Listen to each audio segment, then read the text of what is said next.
बिस्मिल्लाहिर्रहमानिर्रहीम। Second year हमारा topic जो आज हमने पढ़ना है वो डाइलेक्ट्रिक की पोलराइजेशन से रिलेटेड है। पिछले टॉपिक में आप पढ़ चुके हैं कि जब कैपेसिटर की प्लेट्स के बिटवीन हम एक डाइलेक्ट्रिक को रखते हैं तो उसकी कैपेसिटेंस इंक्रीज़ हो जाती है। इस टॉपिक में हम देखेंगे कि डाइलेक्ट्रिक जो है वो प्लेस करने से प्लेट्स के दरमियान किस तरह से कैपेसिटेंस इंक्रीज़ होगी। एक्चुअली क्या होता है, डाइलेक्ट्रिक रखने से उस बिटवीन इलेक्ट्रिक फील्ड उसकी पोलराइजेशन हो जाती है। पहले आप यहाँ पे पोलराइजेशन का कंसेप्ट पढ़ेंगे, फिर उसके बाद एंड पे के नतीजतन हम ये देखेंगे कि कैपेसिटेंस कैसे इंक्रीज़ हुई।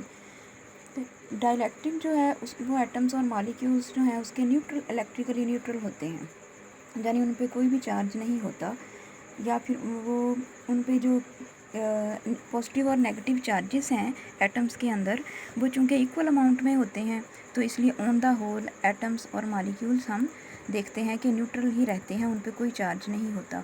और उनकी डिस्ट्रीब्यूशन जो है डाइलेक्ट्रिक के अंदर यानी एटम्स या मॉलिक्यूल्स की इस तरह से होती है कि पॉजिटिव चार्ज के सेंटर्स कोइंसाइड्स यानी जुड़े हुए होते हैं, मिले हुए होते हैं विद नेगेटिव चार्ज, जिसकी वजह से ऑन द एवरेज उस पर हम एटम्स या मॉलिक्यूल्स जो हैं हमें न्यूट्रल नज़र आते हैं। लेकिन जब हम ऐसे डाइलेक्ट्रिक को किसी इलेक्ट्रिक फील्ड के अंदर रखेंगे तो जो नेगेटिव चार्ज है यानी कि इलेक्ट्रॉन्स जो हैं वो अट्रैक्ट हो जाएंगे कैपेसिटर की पॉजिटिवली चार्ज प्लेट की तरफ, और जो न्यूक्लियाई है जो पॉजिटिव चार्ज है जिसमें प्रोटॉन और न्यूट्रॉन हैं, क्योंकि न्यूट्रॉन पे तो कोई चार्ज नहीं है, प्रोटॉन के ऊपर पॉजिटिव चार्ज होता है, और ऑन दी होल हम कहते हैं न्यूक्लियाई जो है उस पर पॉजिटिव चार्ज है, तो वो कैपेसिटर की नेगेटिवली चार्ज प्लेट की तरफ अट्रैक्ट हो जाएगा, जिसकी वजह से कि देखें डाइलेक्ट्रिक जो है उसमें वो इंसुलेटर है, उसमें इलेक्ट्रॉन्स जो हैं फ्रीली मूव नहीं कर सकते। लेकिन ये पॉसिबिलिटी है कि जब डाइलेक्ट्रिक को आप किसी इलेक्ट्रिक फील्ड में रखेंगे तो नतीजतन उसके जो सेंटर्स हैं पॉजिटिव चार्ज के और नेगेटिव चार्ज के वो थोड़ा सा डिस्प्लेस हो जाएंगे अपनी जगह से। इस डिस्प्लेसमेंट की वजह से वो हमें एटम्स या मॉलिक्यूल्स जो है वो क्या एक डाईपोल की तरह नज़र आएगा, जिसमें यहाँ पे अब हम डाईपोल की डेफिनेशन लिखेंगे। ठीक है, आपने हेडिंग्स के साथ अंदर अंदर जो चीज़ें होती हैं उन्हें तैयार करना है और लॉन्ग टॉपिक के अंदर लिखना है। यहाँ आप डाईपोल की डेफिनेशन अब ठीक है हेडिंग दे के लिखेंगे, इलेक्ट्रिक डाईपोल। तो इलेक्ट्रिक डाईपोल क्या कैसे बना है, डाइलेक्ट्रिक का ही एटम या मॉलिक्यूल है जिसके बारे में हमने कहा है कि अगर वैसे है यानी फील्ड में नहीं रखा हुआ इलेक्ट्रिक फील्ड में तो वो न्यूट्रल है। अब अगर आपने इलेक्ट्रिक फील्ड में रख दिया है डाइलेक्ट्रिक को तो उसके एटम्स या मॉलिक्यूल्स जो हैं वो क्या बन गए हैं, इलेक्ट्रिक डाईपोल। डाईपोल की डेफिनेशन अब ये है यहाँ पे कि two equal and opposite charges separated by small distance are said to form a dipole. These molecules of dielectric under the action of electric field becomes dipole and the dielectric is said to be polarized। यहाँ पे ठीक है polarise dielectric की यानी polarisation की और ठीक है इलेक्ट्रिक डाइपोल की दोनों की इकट्ठी डेफिनेशन आ गई है। अगर आपको सिर्फ डाइपोल पूछा जाए और पोलराइजेशन पूछा जाए तो आपने जस्ट ये दो लाइंस लिखनी है और नेक्स्ट पेज पे इसकी जो डायग्राम बनी हुई है वो आप बना देंगे। देखिए इस तरह से इसकी तरफ अब फोकस करते हैं हम डायग्राम पे।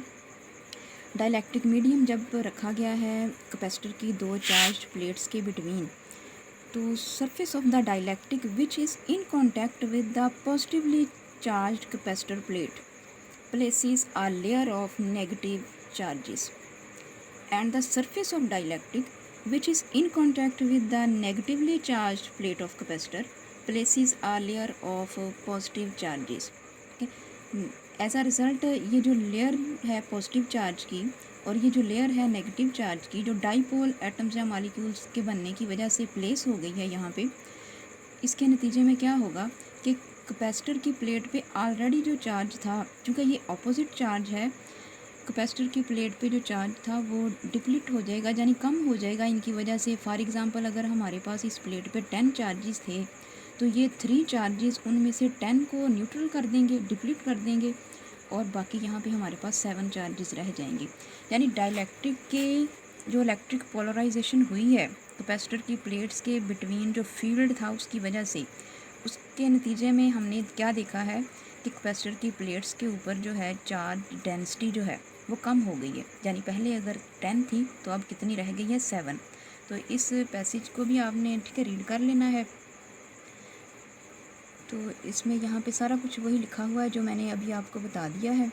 यानी the polarisation of dielectric is actually decreases the surface charge density.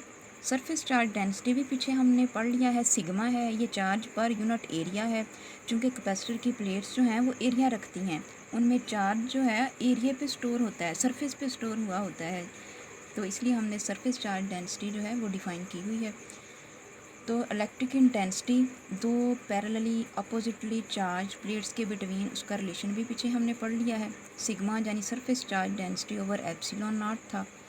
अगर यहाँ पे डाइलेक्ट्रिक की पोलराइजेशन की वजह से सरफेस चार्ज डेंसिटी कम हो गई है, अभी हमने फिगर में भी मैंने आपको दिखा के बताया है, तो नतीजतन क्या है, surface charge density electric field के साथ डायरेक्ट रिलेशन में है, तो इलेक्ट्रिक फील्ड जो है वो डिक्रीज़ हो जाएगा due to polarisation of dielectric between the parallel plates capacitor. अब हमें पता है कि इलेक्ट्रिक फील्ड जो है वो पोटेंशियल डिफरेंस, जिसे हम ठीक है अपनी सेकेंड ईयर की फ़िज़िक्स की बुक में एज अ वी ही होल लिख रहे हैं, एक्चुअली ये पोटेंशियल डिफरेंस है, इसके साथ डायरेक्ट रिलेशन है इलेक्ट्रिक फील्ड का। ये पोटेंशियल ग्रेडियंट के टॉपिक में पीछे हमने पढ़ लिया हुआ है। अगर इलेक्ट्रिक फील्ड डिक्रीज़ हुआ है तो पोटेंशियल डिफरेंस जो है बिटवीन द प्लेट्स वो डिक्रीज़ हो जाएगा। और कैपेसिटेंस का जो आपने रिलेशन पीछे पढ़ा है Q ओवर V, उसमें पोटेंशियल डिफरेंस जो है कैपेसिटेंस के साथ इन्वर्स रिलेशन में है। अगर डाइलेक्ट्रिक के पोलराइजेशन की वजह से चार्ज डेंसिटी के डिक्रीज़ होने से इलेक्ट्रिक फील्ड डिक्रीज़ हुआ, उसके डिक्रीज़ होने से पोटेंशियल डिफरेंस डिक्रीज़ हुआ, तो पोटेंशियल डिफरेंस चूँकि डिनोमिनेटर में है, इसके डिक्रीज़ होने से ओवरऑल रिजल्ट इट मीन्स कि कैपेसिटेंस जो है वो इंक्रीज़ हो जाएगी। ये ठीक है आपने रिलेशंस के साथ सपोर्ट करते हुए थ्योरी के साथ अपना टॉपिक जो है एज अ लॉन्ग के तौर पे भी इसको तैयार कर लेना है, और ये शॉर्ट के तौर पे भी अगर आपको सिर्फ इलेक्ट्रिक पोलराइजेशन पूछा जाए, ये डायग्राम और पीछे डेफिनेशन जो है लिखी हुई इलेक्ट्रिक डाइपोल की और पोलराइजेशन की वो लिखेंगे। लेकिन अगर ये एज अ लॉन्ग आता है तो सारी थ्योरी आप इसको साथ सपोर्ट करते हुए ये वाले मैथ के रिलेशंस और ये डायग्राम के साथ इसको एज अ लॉन्ग आप तैयार कर लेंगे। क्या ओके, अल्लाह हाफिज़।